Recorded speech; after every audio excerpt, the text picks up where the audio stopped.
The headmaster's words fell like 3 stones into the dead silence of his office, each one a separate, damning verdict. "You were too loud, Miss Vance," he said, his voice a low, cold rumble. "You were too late. And you were, without a doubt, too wrong." I stood before his immense dark wood desk, the sounds of my own frantic heartbeat the only noise in the room. He wasn't yelling. He didn't have to. The quiet, surgical precision of his disappointment was a far more terrifying weapon. He knew everything. He knew about the hidden speaker, the disruptive music, and the sacred tradition I had shattered. I had thought it was a brilliant prank, a righteous act of rebellion against the suffocating silence of the Blackwood Academy. I had no idea that the silence was a cage, and that my loud, stupid mistake was about to unleash the monster that had been sleeping within. My name is Chloe, and my crime was a protest against a rule that was as old as the Academy itself. The nightly silent hour. Every evening from 8 to 9, the entire student body was required to gather in the ancient, hallowed Grand Library for a period of absolute, unbroken silence. No whispering, no turning pages too loudly, no sound at sight, and the official reason was to promote discipline and deep reflection. I thought it was a ridiculous, archaic form of control, so I decided to break it. My plan was simple. I had hidden a small, powerful Bluetooth speaker behind a row of ancient encyclopedias. On the final night of the term, during the last minutes of the final silent hour, I was going to give the library a wake-up call. I had a playlist ready, loud, chaotic, glorious rock music. The prank went off perfectly. At 8:59 p.m., the reverent silence of the library was shattered by a deafening blast of electric guitar. The entire student body jumped, their faces a mixture of shock, confusion, and suppressed laughter. It was a moment of pure, beautiful chaos. I felt like a revolutionary. But my triumph was short-lived. The prank had made me late for my mandatory end-of-term meeting with my housemaster. Being late was a serious offense in itself. I was too loud, and now I was too late. My final and most profound mistake was thinking I could get away with it, which is how I ended up in Headmaster Thorne's office, listening to his chilling 3-point condemnation. "The silent hour is not a suggestion, Miss Vance," he said, rising from his chair. He was a tall, gaunt man who seemed to be a permanent fixture of the school's Gothic architecture. "It is a ward, a ritual. The silence is what keeps the echo dormant."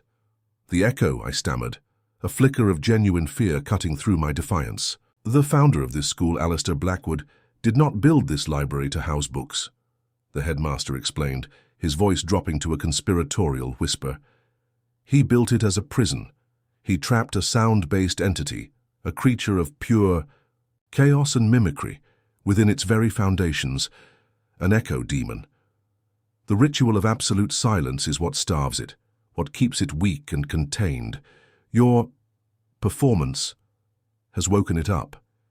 It is feeding on the memory of your music. It is growing, stronger." He walked over to a heavy, iron-bound chest in the corner of the room. "You have broken a sacred ward. You have endangered this entire institution. A normal punishment will not suffice. We must perform a ritual of our own, a recalibration. We must reinforce the silence you have broken." He opened the chest and took out a paddle. It was a terrifying object, carved from a strange, dense black wood that seemed to absorb the very sound from the room. There were no holes in it. It was just a solid, flat, heavy slab of silence. "This is the silencer," he said. "Its purpose is not just to punish, but to absorb. You have filled this school with an unwanted noise. Now this will fill you with an absolute silence. You will learn the price of your disruption." He led me to the disciplinary chamber, a cold, soundproofed room in the basement of the academy. He pointed to a low, padded bench. "Bend over." My heart was hammering, a wild, frantic rhythm of terror. This was a nightmare. With trembling legs, I did as I was told, bending over the bench, the silence of the room pressing in on me. The spanking was a brutal, shocking experience.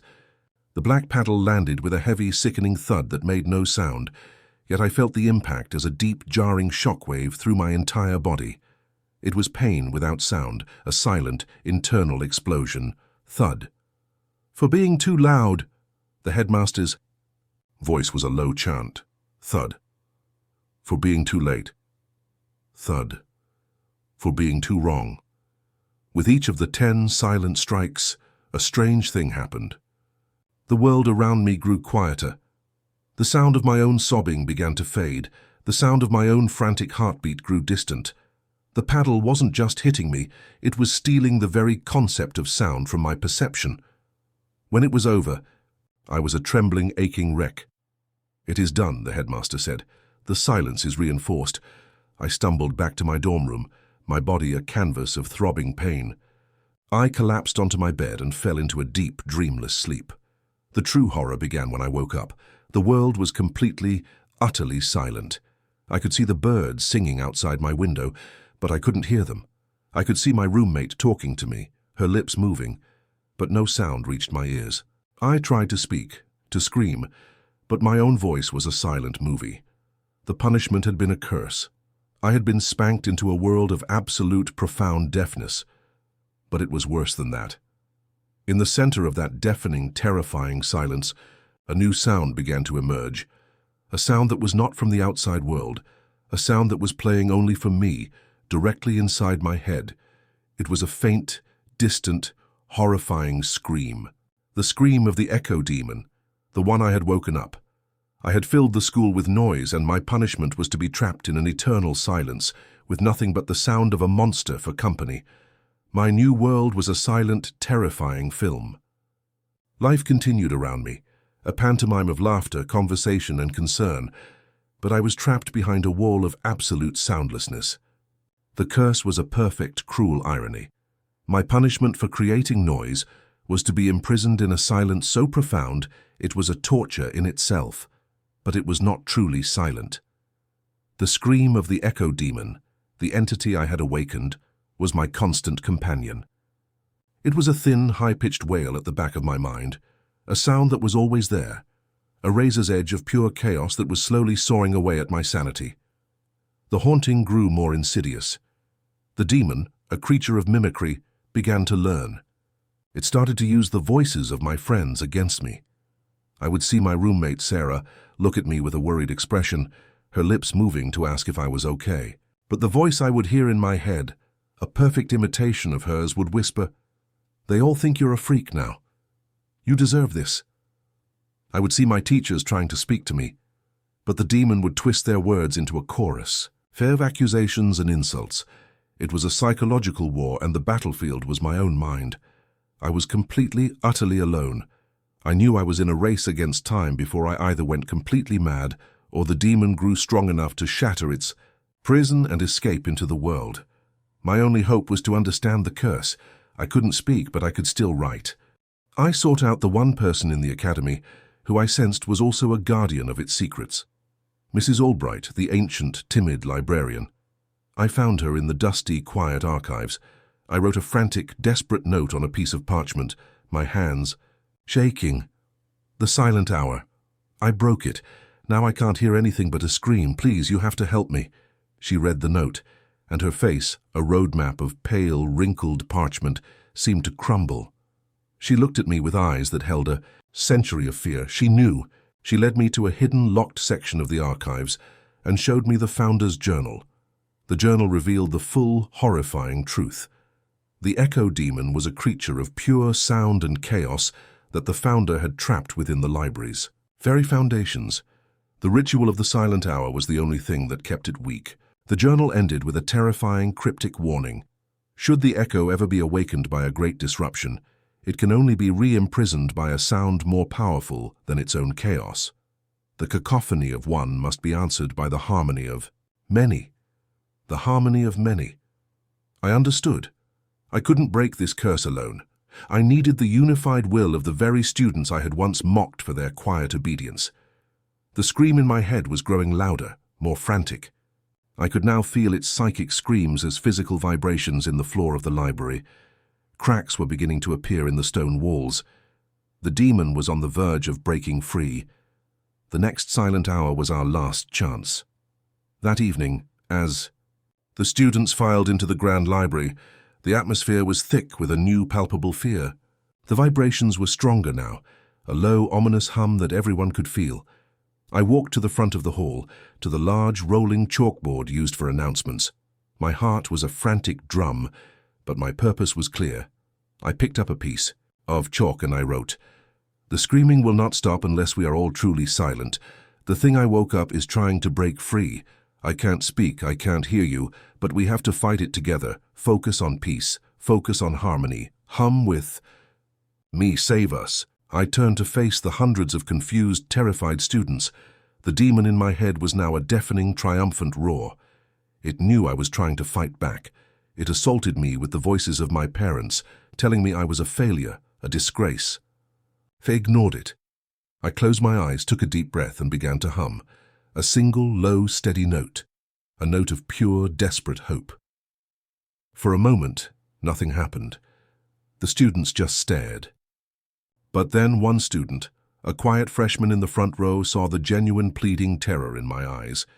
He closed his eyes and joined me, his own wavering hum adding to mine. Then another, and another.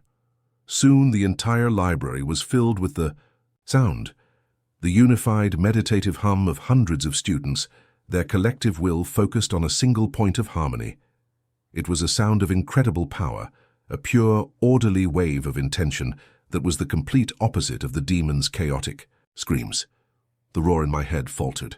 The echo demon, a creature of pure chaos, could not exist in a space of such perfect, unified harmony. It let out a final, silent, psychic shriek of agony as the powerful, pure sound wave of our collective will forced it back, down into its prison, resealing the foundations with a power far greater than any simple silence. The moment the demon was silenced, the curse on me shattered. The world came rushing back in a glorious, overwhelming flood of sound. I could hear the last notes of the students humming, the rustle of their clothing, the sound of my own ragged, tearful gasps. I could hear again. The silent hour at Blackwood Academy was never the same. It was no longer a rule to be broken, a tradition to be mocked. It became a shared, sacred duty, a weekly ceremony where we would gather not just to be quiet, but to reinforce the harmony that kept the darkness at bay. I was no longer the loud, disruptive rebel. My big mouth had gotten me in big trouble, but in the terrifying silence that followed, I had learned the profound power of a shared, purposeful voice. I had become the new and most vigilant guardian of our silence.